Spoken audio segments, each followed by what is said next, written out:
ایک مرتبہ آپ بغداد معلیٰ کی ایک مسجد میں طالب علمی کے دور میں نماز پڑھ رہے تھے. کئی روز سے آپ کو کچھ ایک روٹی کا لقمہ بھی نصیب نہیں ہوا. آپ خود فرماتے ہیں کہ اتنی شدت سے بھوک محسوس ہوتی کہ میں زمین پر لیٹ جاتا. اور پھر فَإِنَّ مَعَ الْعُسْرِ يُسْرًا إِنَّ مَعَ الْعُسْرِ يُسْرًا کہ ہر تنگی پریشانی کے بعد راحت ہے. پھر اپنے دل کو بہلاتا کہ یہ دن گزر جائیں گے. بیابانوں میں جنگلوں میں سالوں میرے غوث نے وقت گزارا. نماز پڑھتے تو ابلیس، چونکہ ابلیس کبھی بھی مایوس نہیں ہوتا، وہ بڑے سے بڑے اللہ کے ولی سے بھی مایوس نہیں ہوتا. لیکن میرے غوث اعظم رضی اللہ تعالیٰ عنہ جو استقامت کے پہاڑ تھے،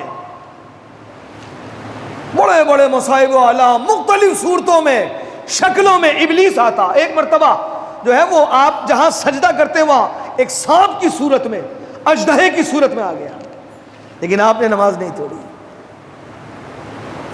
سائڈ پہ کیا اور سجدہ کیا. استقامت کے پہاڑ. آپ حیران رہ جائیں گے کہ ہم تو عبادت سے جان چھڑاتے ہیں. میرے غوث اعظم کی شان یہ ہے کہ وضو اگر عشاء میں کیا تو 40 برس، 1 2 3 4 نہیں 40 برس غوث اعظم نے جو عشاء کا وضو کیا اسی سے فجر بھی پڑھی. متقی پرہیزگاروں کے امام ایسے نہیں بن گئے، مشقتیں اٹھائی ہیں. آپ خود فرماتے ہیں درست العلم قطباً، میں لوگوں کو نصیحت پہنچاتا رہا، درس دیتا رہا، اللہ نے مجھے قطبیت پر فائز کر دیا. انعام و کرام کی بارشیں ایسے نہیں ہوتی، یہ نام ایسے نہیں پیدا ہوتے. ہم سے تو نمازیں بھی پڑھی نہیں جاتی جو ہم پر فرض ہیں. چاہے جائے کہ ہم ایکسٹرا وقت نکالیں، اضافی وقت نکالیں، تہجد پڑھیں، اشراق پڑھیں، چاش پڑھیں، اوابین پڑھیں. ایک بات میرے ذہن میں آتی ہے کہ جو ہم پر نماز فرض ہے نا، ہم وہ بڑی مشکل سے پڑھ پاتے ہیں، ٹائم نہیں نکالتے ہم، اور بہانہ یہ بناتے ہیں کہ وقت نہیں ملتا، کام پر ہوتے ہیں، بچوں کو بھی ٹائم دینا ہوتا. سارے ٹائم ٹیبل کو ہم نے فکس کیا ہوا ہے، یہ ٹائم ڈیوٹی کے لیے، یہ ٹائم بیوی بچوں کے لیے، یہ ٹائم کھانے کے لیے، یہ ٹائم سونے کے لیے، اور نہیں ہے تو اللہ کی بارگاہ میں جھکنے کا وقت نہیں ہے ہمارے پاس.